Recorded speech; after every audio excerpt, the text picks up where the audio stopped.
Hey, welcome back to Morning Joe. With us now from the White House, NBC News Chief White House Correspondent and Political Director and host of the Daily Rundown, Chuck Todd. In Washington, we've got moderator of Meet the Press, David Gregory. And here on set, contributing editor for Newsweek and the Daily Beast, David Frum. He's out with a new ebook put out by Newsweek titled Why Romney Lost and What the GOP Can Do About It. He is an extraordinarily fast writer, very prolific. I know that he just dreamed this up on Wednesday. The ebook's out by Friday. That, my friend, is ruthless efficiency of the first order. Exactly. So please let us know, since you've had all this time to ruminate, why did Romney lose? You have to take the measure of the problem. It's not just that Romney lost, it's that in 6 presidential elections, the GOP has lost the popular vote in 5. Right. In 2010, there was a Senate majority in reach. It was thrown away with 4 bad nominees. Just contrast, in the 6 elections up through 1988, the Republicans won 5, and even including the losses, and including the 3-way race of 68, they won an average of 52.5% of the vote. What has happened is, over a generation, a once majority party has become a non-majority party, and immigration is not the fix. It's part of the fix, but the real story of this election and of the past half dozen is that the Republican message is no longer relevant to middle-class America. What was Mitt Romney's message? What was Mitt Romney? Did he have a message? Yeah. What was it? Mitt Romney's message is, I am going to take away Medicare from everybody under 55. I'm going to cut Medicaid from for everybody by about 1/3, and I'm going to do that in order to finance a giant tax cut for me and my friends. And the reason I'm doing that is because half the country contribute nothing to our national endeavor. Okay. That's his message. Well, you know, if you put it that way, David Gregory, maybe it's not as unifying a message as the Republican Party once thought. Now, actually, there are a lot of people that are going to be wringing their hands and talking about why the Republican Party lost. A lot of talk about demographics, but I boil it down to this. They can't figure out how to make their message relevant to an 18-year-old Latino voter, but they can figure out a way to make it relevant to a 65-year-old white guy in the South. Yeah. I mean, if you believe in conservatism, you believe, like I believe, and I'm sure like David believes, that it's relevant to all Americans. Well, and I disagree with David a little bit in this respect. I think immigration is more than just a policy. I think it's a cultural issue. It's a tone issue. I think a lot of how Republicans, including Mitt Romney, ended up talking about immigration was, frankly, inhumane. It's talking about self-deportation, not talking about, in a compassionate way, about families that are coming to this country to survive, to help families back home, and really sort of understanding what immigrants contribute to the country. President George W. Bush, he understood that. He understood it as a candidate. He understood it as a conservative. He understood it as a president. And because of his own political standing at the time, that he was able to really get to immigration reform, and opposition from within his own party wasn't able to actually pull it off. But I think a lot of this is tonal, whether it's the Murdochs and the Aikens talking about rape or talking about abortion. I think the party sounds to a lot of voters like it's antiquated. And then I think this real debate over size and scope of government is one that takes some doing if you're actually going to go out there and win that debate, even though there's a lot of folks within the party who are more libertarian, and that may be a view that's even growing. Well, and the thing is, David, I think makes a great point. If you're going to make the argument for smaller government, you better understand the philosophical groundings of that worldview. Mitt Romney never seemed to get it on a gut level like Thatcher or Reagan did. Look, since the loss of the election, we have heard an enormous amount of discussion from Republicans on television, in newspaper op-ed columns about immigration as an issue and the tone. And I don't disagree with anything David Gregory just said. But all of us who are allowed to participate in this conversation, we all have health insurance. And the fact that millions of Americans don't have health insurance, they don't get to be on television. That it is maybe a symptom of a broader problem and not just the Republican problem, that the economic anxieties of so many Americans are just not part of the national discussion at all. I mean, we have not yet emerged from the greatest national catastrophe, economic catastrophe, since the Great Depression. And what are we talking about? The deficit and the debt. And these are important problems, but they're a lot easier to worry about if you are wealthier than you were in 2008, which most of the people on television now are again, if you are securely employed, which most of the people on television now are, but that's not true for 80% of America. And the Republican Party, the opposition party, needed to find some way to give voice to real urgent economic concerns held by middle-class Americans. Latinos, yes, but Americans of all ethnicities. But hey, so Chuck Todd, we were talking about the realities that we're going to be facing all of these leaders. John Boehner 2 years ago was told, oh, you've got to strike a deal by people in the media. You've got to strike a deal. You've got to strike a deal. John Boehner was the speaker of the most successful majority party since 1946 for the Republicans. We won a historic landslide in 2010. How does that change? How did the dynamics change for John Boehner? Do you agree that he is more empowered 2 years later to go back to his caucus and strike a deal? I assume he is, but I don't know if he can do it. And that's a great, I think the next 3 months are going to be fascinating to watch. Does Boehner have the guts to go and bring a compromise deal to the House floor that won't get a majority of his Republican conference? Does he have the guts to do that if the Senate comes up with a compromise that gets 65 votes, gets 10 Republicans on board? Does he have the guts to do something like that? I don't know.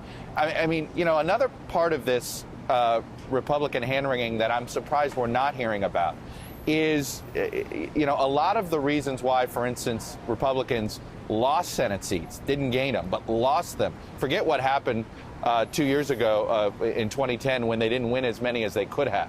They lost Senate seats, which is still the biggest surprise, I think, of this election. Not Obama winning, not the Republicans holding the House, but the Democrats actually gaining Senate seats. And it was because of this fear that the so-called leaders of the Republican Party, Mitch McConnell and John Boehner back in the last 2 years, and John Cornyn, every decision they make is done out of, well, we're not going to do anything because we don't want to rile up the base. We don't want to rile up the base. So they've catered to the base so much that it's alienated the party away from swing voters. Chuck, it really is. Following up on what Chuck said, David Gregory, you go back and look at the Senate results and look at the fact, as John Cornyn said, that the Republicans got hammered in every region and in every ideological wing. And it really is. It's just a devastating defeat for the Republican brand. You can't just blame this on one man. You can't just blame it on Mitt Romney. This was a total, absolute loss. Well, it was, and I think that one of the things that I heard the president say on election night was that if there's a mandate for the second term, it's a mandate to get things done to make government work better, which is different than I just won and you lost, and therefore this is my agenda. They essentially did that the first go-around, and there was a big political cost by the midterms. It did empower conservatives, a new brand of conservatism, really fortified by the Tea Party, and Speaker Boehner made his caucus much more difficult. I think things have changed here, but they can change for certain if the president's approach is that my mandate is for us to achieve something.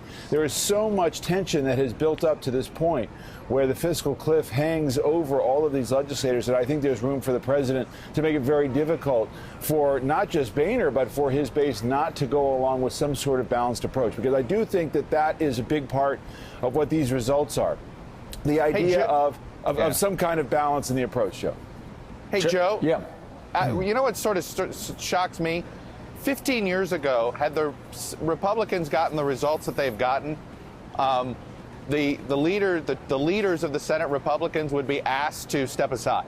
They'd be saying, you know what, you've had your chance, you blew it, 2 cycles in a row, you blew it, and we're in the position we're in.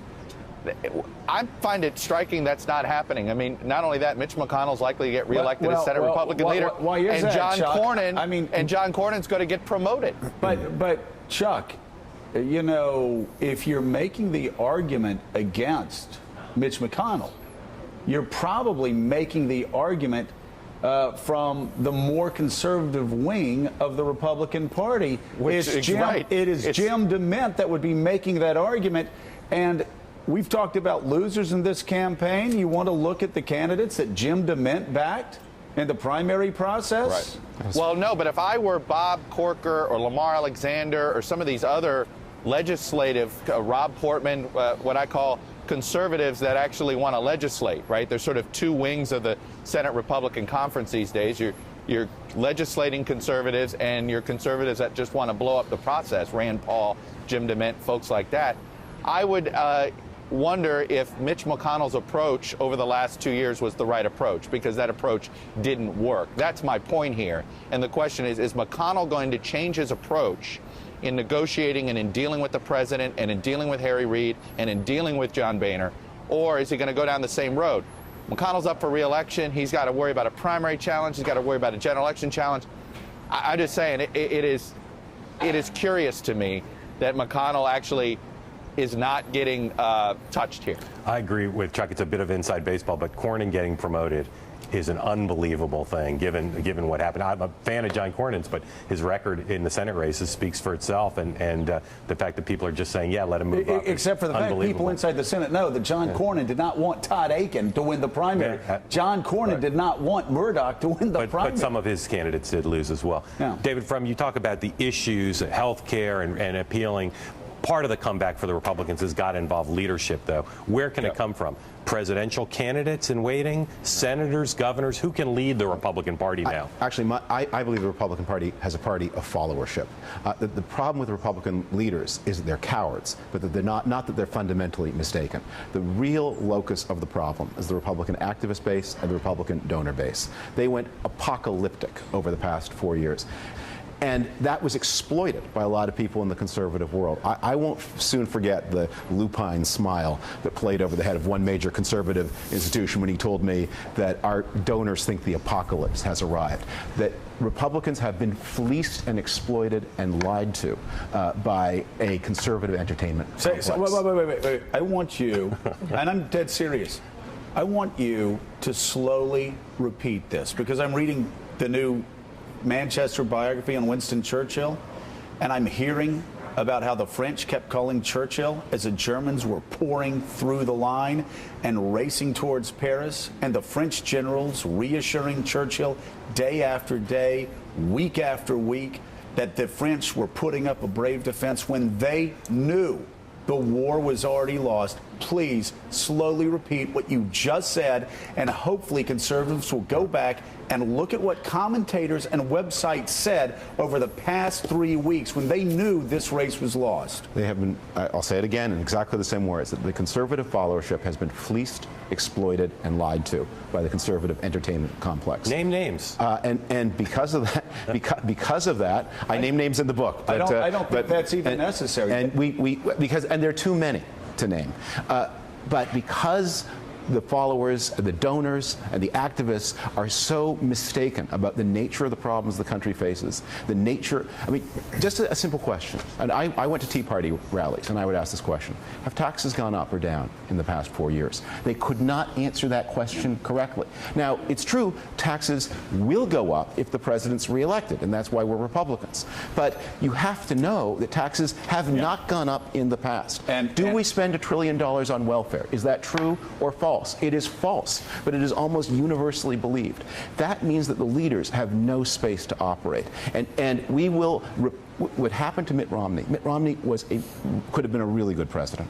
Really good. What happened to Mitt Romney was he was twisted into pretzels. The people who put the cement shoes on his feet are now blaming him for sinking. Well, and he would never stand up to the most extreme voices. I made you repeat that because, again, conservatives have been lied to.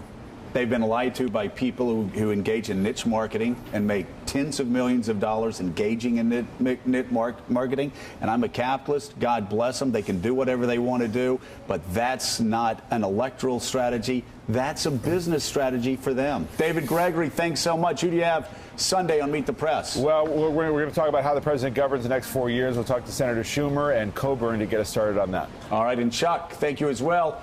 You got it, buddy. Who do you have on the Daily Rundown? Is that a trick question this morning, or are you good to go? I'm good to go. We got Tim Kaine, new senator-elect from Virginia. I think those Virginia leaders are going to always play an interesting role in the Senate. A huge role. All right. Thank you, guys. We appreciate it. David Trump, thank you as well. Your new ebook is Why Romney Lost and What the GOP Can Do About It. Still ahead, does President Obama now hold all the cards in Washington? Bloomberg Businessweek's Josh Green asks that question in his new column, and he joins us straight ahead.